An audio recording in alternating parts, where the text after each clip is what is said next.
అమెరికాలో అంతర్గత సంక్షోభం ముదురుతోంది. ఇరాన్ యుద్ధం వేళ వైట్ హౌస్లో అనూహ్య పరిణామాలు చోటు చేసుకుంటున్నాయి.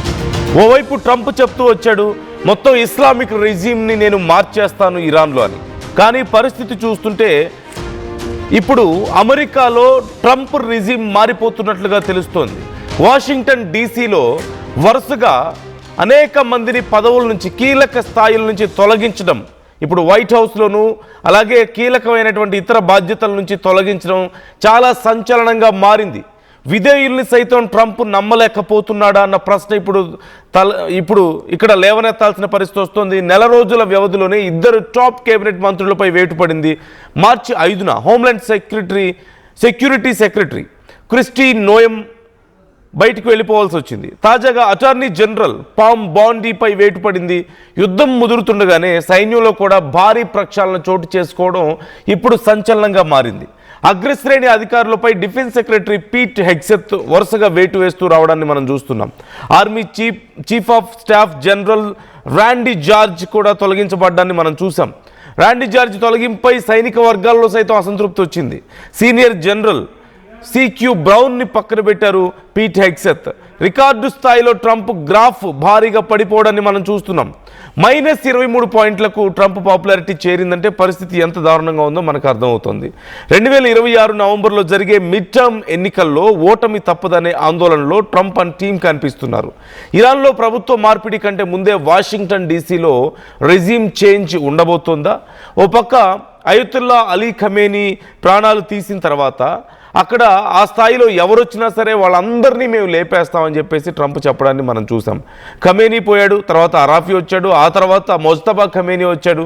అండ్ ముజ్తబా ఖమేనీ తర్వాత గాయపడ్డాడని, ప్రాణాలతో ఉన్నాడో లేదో తెలియదంటూ రకరకాల వార్తలు మనం చూసాం. కానీ ఖమేనీ బ్రతికే ఉన్నాడని చెప్పేసి మేము అలీ ఖమేనీ మృతికి మేము ఖచ్చితంగా పగ తీర్చుకుంటామని చెప్పి ఇరాన్ ప్రకటించడాన్ని మనం చూసాం. సో అది పక్కన పెడితే ట్రంప్ చెప్పింది ఏంటి? Top leaders are gone, next level gone, and then next level is also gone. So ఇప్పుడు అక్కడ ఎవరు లేరు, హెడ్లు ఎవరు లేరు, ఎవరు యుద్ధాన్ని చేస్తారో ఎవరికి తెలియదు, కాబట్టి రిజీమ్ చేంజ్ అవుతుంది నేను చెప్పినట్లుగా అని చెప్పి మాట్లాడాడు. ఒకానొక టైంలోనేమో నెక్స్ట్ ఖమేనీ ఎవరు వస్తే వాళ్ళు మేము నిర్ణయిస్తాం, మా కనుసన్నల్లో పనిచేస్తాడని చెప్పాడు. ఆ తర్వాత ఇంకా ఒకానొక సమయంలో Iran people are asking me to be their supreme leader అని చెప్పి కూడా మాట్లాడాడు ట్రంప్. అంటే ట్రంప్ని సుప్రీం లీడర్గా ఉండమని చెప్పి ఇరాన్ అడిగిందని చెప్పి కూడా మాట్లాడాడు. ఇంతకంటే పిచ్చి కామెంట్ ఇంకోటి ఉండదు. But still Trump said it unfortunately. But so ఇలా వరుసగా ఏవో ఒక పిచ్చి కామెంట్లు చేస్తూ వస్తున్నాడు. కానీ రిజీమ్ చేంజ్ అనే మాటను చాలా సందర్భాల్లో మనం విన్నాం. ఇరాన్ ప్రజలకి స్వతంత్రాన్ని ఇస్తాను, నేను ఆ రిజీమ్ చేంజ్ని చేస్తాను, మొత్తం ఇస్లామిక్ అక్కడ ఉగ్రవాదులు అనేవాళ్ళు లేకుండా చేస్తాను, నేను వాళ్ళందరూ స్వేచ్ఛను హరించారు, స్వేచ్ఛనిస్తాను నేను ఇరాన్ పీపుల్కి అని చెప్పి మాట్లాడాడు.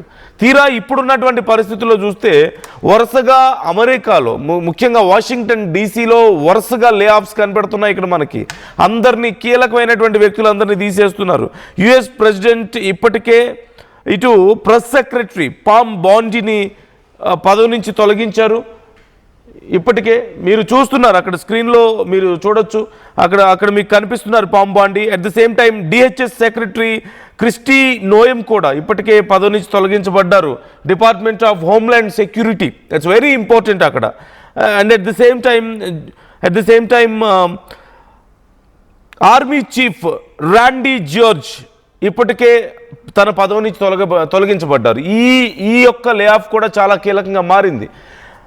ర్యాండీ జార్జ్ని తొలగించడం ఆర్మీలో సైతం నచ్చలేదు. ఈ విషయంలో ట్రంప్ మీద కూడా వ్యతిరేకత వచ్చినట్లుగా తెలుస్తోంది. మరోవైపు ప్రజల్లో కూడా చాలా తీవ్రమైనటువంటి వ్యతిరేకత యుద్ధం పట్ల, ట్రంప్ వ్యవహార శైలి పట్ల ప్రపంచ దేశాలు అలాగే ముఖ్యంగా అమెరికాలో ఉన్నటువంటి ప్రజలు తీవ్ర అసంతృప్తి వ్యక్తం చేస్తుండడాన్ని మనం చూస్తున్నాం.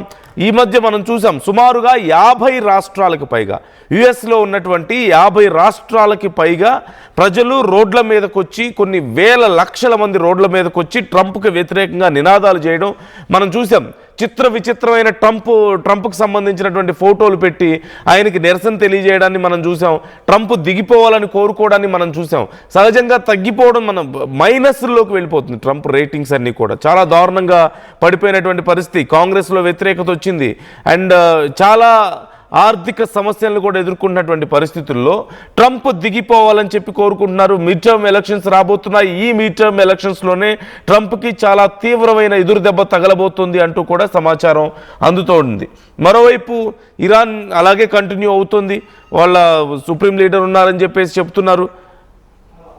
అదిగో మనం చూస్తున్నాం. రీసెంట్గా యుఎస్లో జరిగినటువంటి ప్రొటెస్టులు మీరు చూడొచ్చు. ట్రంప్ దిష్టి బొమ్మలు తీసుకొచ్చి ట్రంప్ లాంటి కొన్ని బొమ్మలు తయారు చేసి ఆ బొమ్మల్ని ఎలా కొడుతున్నారో మీరు చూడొచ్చు. వాటిని నాశనం చేస్తున్నారు, కాల్ చేస్తున్నారు. ట్రంప్ ఫేస్ని రకరకాల జంతువులకు పెడుతున్నారు. అండ్ ట్రంప్ మీద చాలా రకాలైనటువంటి మిమిక్రీలు చాలామంది చేస్తూ ఆయన్ని ఇమిటేట్ చేస్తూ ఆయన గురించి చాలా కామెడీ ఫన్ జనరేట్ చేయడాన్ని మనం చూస్తున్నాం. ఈవెన్ హాలీవుడ్ స్టార్స్ సైతం చాలా అవార్డ్ ఫంక్షన్స్లో కూడా ఈ విషయాల గురించి మాట్లాడుతున్నారంటే పరిస్థితి ఎంత దారుణంగా ఉందో ఒకసారి మనం ఊహించుకోవచ్చు. సో ట్రంప్ కేవలం ఈసారికి దిగిపోతాడు, ఓకే బాగానే ఉంది. సెకండ్ టైం అయిపోయింది, నెక్స్ట్ టైం దిగిపోతాడు, బాగానే ఉంది. కానీ మిడ్ టర్మ్లోనే ఆగిపోయేలా కనిపిస్తుంది. And at the same time వాళ్ళ పార్టీని మాత్రం చాలా తీవ్రంగా నష్టం చేస్తున్నట్లుగా కనపడుతుంది. అదిగో యు ఆర్ నో కింగ్ అంటూ వాళ్ళు అమెరికా ప్రజలు కొన్ని సైన్ బోర్డ్స్ని కూడా కొన్ని లక్షల మంది వచ్చారు రోడ్ల మీదకి. 50 రాష్ట్రాల్లో ఈ నిరసనలు జరిగాయి. At the same time you are no king, you are not our king అని చెప్పి వాళ్ళు సైన్ బోర్డ్స్ పెట్టడాన్ని మనం చూస్తున్నాం. గతంలో వైట్ హౌస్ దగ్గర జరిగినటువంటి కొన్ని నిరసన కార్యక్రమాలు కూడా మనం చూస్తున్నాం. It's not only about this వార్కి సంబంధించి మా ప్రాణాలు తీయొద్దు, దయచేసి మమ్మల్ని బ్రతకనివ్వని చెప్పి కోరడం ఒకటి. మరోవైపు చాలామంది గతంలో వలసదారుల్ని బయటికి పంపించేసే ప్రయత్నం చేసినప్పుడు జరిగిన ఉద్రిక్త పరిస్థితులు మనం చూసాం. వైట్ హౌస్ మీదకి దాడి చేయడాన్ని మనం చూసాం. అక్కడ చూడండి వైట్ హౌస్ దగ్గర ఎంతమంది ప్రజలు అప్పుడు రోడ్ల మీదకి వచ్చి నిరసనలో పాల్గొన్నారనేది ఒక్కసారి మనం చూడొచ్చు. అండ్ దీంతో పాటుగా అక్కడ ఉన్నటువంటి మైగ్రేషన్కి సంబంధించినటువంటి ఇమిగ్రేషన్కి సంబంధించినటువంటి ఇష్యూస్ కూడా మనం చాలా చూస్తూనే ఉన్నాం. సో ఓవరాల్గా ట్రంప్ వాల్యూ రోజు రోజుకి పడిపోతుంది. ట్రంప్ రేటింగ్స్ దారుణంగా పడిపోతున్నటువంటి పరిస్థితి. అంటే అత్యంత వేగంగా ఒక ప్రెసిడెంట్కి సంబంధించిన రేటింగ్స్ పడిపోయిన వాళ్ళలో ట్రంప్ ఈజ్ ఇన్ టాప్ పొజిషన్లో ఉన్నాడు. And at the same time అత్యంత హేట్రేట్ ఉన్నటువంటి ఇప్పటి వరకు అమెరికా చరిత్రలోనే అత్యంత ఎక్కువ హేట్రెట్ని సంపాదించినటువంటి ప్రెసిడెంట్ ఎవరు అంటే ట్రంప్ పేరే ఇప్పుడు టాప్ ప్లేస్లో ఉండడాన్ని కూడా మనం చూస్తున్నాం. సో ఓవరాల్గా హీఈస్ ఇన్ వెరీ ఇన్సెక్యూరిటీ, చాలా ఇన్సెక్యూరిటీతో ఉన్నాడు. చాలా దారుణమైనటువంటి మాటలు మాట్లాడుతున్నాడు. అండ్ రోజుకొక స్టేట్మెంట్ ఇస్తున్నాడు. ఒకసారి యుద్ధం గెలిచామని చెప్తాడు, ఒకసారి Iran is very strong, it's not easy అని చెప్తాడు, ఇంకొకసారి ఏమో వాళ్ళది మొత్తం ఎయిర్ ఫోర్స్ వెళ్ళిపోయింది, నేవీ వెళ్ళిపోయిందని చెప్తాడు, ఇంకొకసారి ఇంకేదో చెప్తాడు, ఇంకోసారి ఇంకేదో చెప్తాడు. ఇప్పుడు ఇజ్రాయెల్ మీద పడి ఏడుస్తున్నాడు. మరోవైపు యూకేని మీకు ధైర్యం లేదు, మీకు చేత కాదని చెప్పేసి వాళ్ళని విమర్శించినటువంటి పరిస్థితి చూసాం. He's gone crazy, he's gone mad. So Sachin is joining with us. మా కొలీగ్ సచిన్ జాయిన్ అవుతున్నారు. సచిన్తో ఒకసారి మాట్లాడదాం డీటెయిల్స్. ప్రెసిడెంట్ అసలు ఏం జరుగుతుంది, ఎందుకు ఈ వరుసగా కీలకమైన వ్యక్తులను తీసేస్తున్నారు అనేది కనుక్కుందాం.